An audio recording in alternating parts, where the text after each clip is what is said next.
Hello and welcome to toppers IQ. Finally IMO ने international maritime organisation ने India के navigation जो कि रीजनल नेविगेशन सैटेलाइट को फाइनली अप्रूवल दे दी है। यानी कि इसे रिकॉग्नाइज कर दिया है कि अब ग्लोबली हम इसे इंडिया इसे यूज़ कर सकता है, पर मगर ये एक रीजनल नेविगेशन सैटेलाइट सिस्टम है। तो आज हम इसके बारे में पढ़ेंगे और देखेंगे क्या इसे एंड्रॉयड डिवाइसेस में सेटअप किया जाएगा। तो चलिए शुरू करते हैं। इस लेक्चर की पीडीएफ आप हमारी वेबसाइट टॉपर्सआईक्यू.com से ले सकते हैं। बिजनेस स्टैंडर्ड का आर्टिकल है IMO recognizes Indian regional navigation satellite system.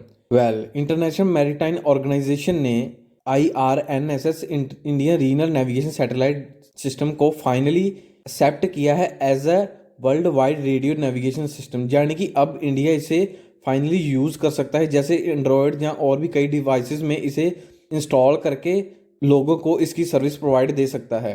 जैसे अमेरिका का जीपीएस ग्लोबल पोजीशन सिस्टम और GLONASS global navigation satellite system, ऐसे ही आईआरएनएस को रिकॉग्नाइज किया गया है एज ए इंटरनेशनली।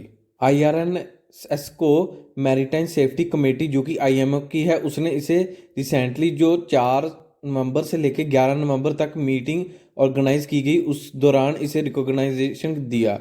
इस जीपीएस के रिकॉग्निशन के बाद यह इंडिया के लिए बहुत ही बड़ी डेवलपमेंट है कि अब इंडिया के पास खुद का एक रीजनल नेविगेशन सैटेलाइट सिस्टम है। यानी कि अगर अब इंडिया आने वाले कुछ समय में जैसे अमेरिका का जीपीएस मोबाइल फोन में वर्क करता है, ऐसे ही अब इंडिया अपना नेविक जो कि रीजनल सैटेलाइट सिस्टम है, इसे एंड्रॉयड डिवाइसेस में इंस्टॉल करेगा और सभी इंडियन सिटीजन इसे यूज़ कर सकते हैं। मगर इसकी पर्टिकुलर एक लेंथ यानी कि 1500 किलोमीटर के दायरे में यह वर्क करेगा इंडिया के। यानी कि जितना भी इंटरनेशनल बॉर्डर है इंडिया को, उससे 15 किलोमीटर और दूरी पर यह कवर कर सकता है। कुछ हिस्सा पाकिस्तान, चाइना, नेपाल, इन कंट्रीज़ का भी आएगा और साथ ही इंडियन ओशियन को भी कवर करेगा। और इस नेविक सिस्टम से जो इंडियन ओशियन की डिपेंडेंस थी जीपीएस सिस्टम पर, वह काफ़ी कम होकर अब नेविक सिस्टम पर आएगी।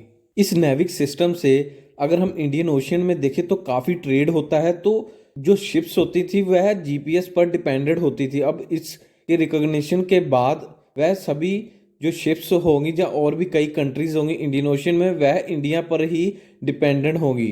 तो इस रिकॉग्निशन के बाद अब इंडिया 4th कंट्री बन चुका है कि जिसका एक independent regional satellite navigation system है।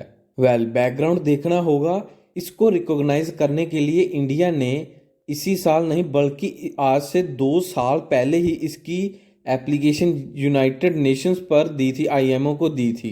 तो 2 साल तक आईएमओ ने इसको अच्छे से स्टडी किया और अब रिसेंटली ही इसको रिकॉग्नाइज किया।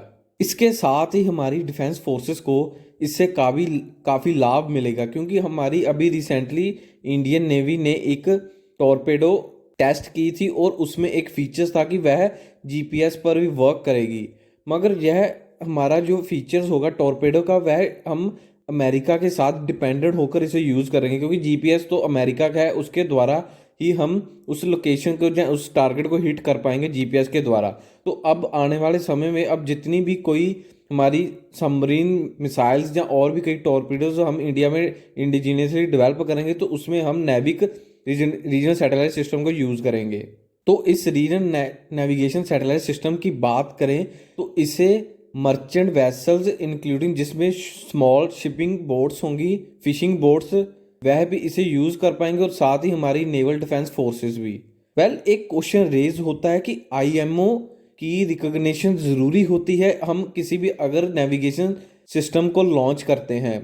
तो बिल्कुल यस, इसकी ज़रूरत पड़ती है, क्योंकि एक इंटरनेशनल मैरीटाइम ऑर्गेनाइजेशन है जो सभी मैरीटाइम रीजन को कवर करता है। यह एक यूनाइटेड नेशंस की ऑर्गेनाइजेशन है, तो हर एक कंट्री को इस आईएमओ की रिकॉग्निशन जरूरी होती है। तो इस रिकॉग्निशन के बाद इंडिया 4th कंट्री बना है आफ्टर अमेरिका, रशिया और चाइना। तो अमेरिका के पास तो खुद का जीपीएस है और रशिया के पास ग्लोनास। और चाइना की बात करें तो चाइना ने भी रिसेंटली अपनी जो बाइडू उसका नेविगेशन सिस्टम है, उसकी कॉन्स्टिलेशन फाइनली अप्रॉक्सीमेटली उसे लॉन्च कर दिया है, मगर वह अभी फुल वर्किंग में नहीं है। उसकी कुछ सैटेलाइट्स हैं जो अभी वर्किंग में आएगी। मगर अगर हम बाइडू को इंडिया के नेविक से कंपेयर करें तो नेविक एक रीजनल नेविगेशन सैटेलाइट और बाइडू जो कि एक ग्लोबल नेविगेशन सैटेलाइट है, यह अमेरिका के साथ एक जीपीएस का टक्कर देगा और जीपीएस का अल्टरनेटिव होगा।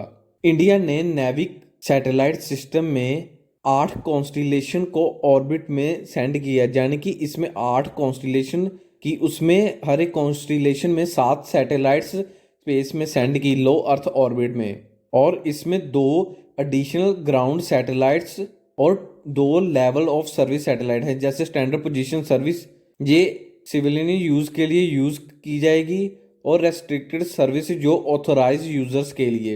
ये 2 कंपोनेंट्स होंगे इस नेविक सिस्टम के। अगर जीपीएस की बात करें, इससे अमेरिका ने सबसे पहले दुनिया में लॉन्च किया था। उसके बाद रशिया ने ग्लोनास, जिसका नाम है ग्लोबल नेविगेशन सैटेलाइट सिस्टम, ये दोनों ग्लोबल नेविगेशन सिस्टम है। इसके बाद अब इंडिया ने अपना नेविक सैटेलाइट सिस्टम को रिकॉग्नाइज तो किया, मगर ये एक रीजनल सैटेलाइट सिस्टम है। और जब चाइना अपना ऐसा सिस्टम प्रॉपरली ग्लोबली तैयार करके अपना इंस्टॉल करेगा तो चाइना थर्ड कंट्री होगा कि जिसका ग्लोबल नेटवर्क होगा। तो ये है एंड इस वीडियो का। चैनल को सब्सक्राइब और लाइक करना मत भूलिएगा। धन्यवाद।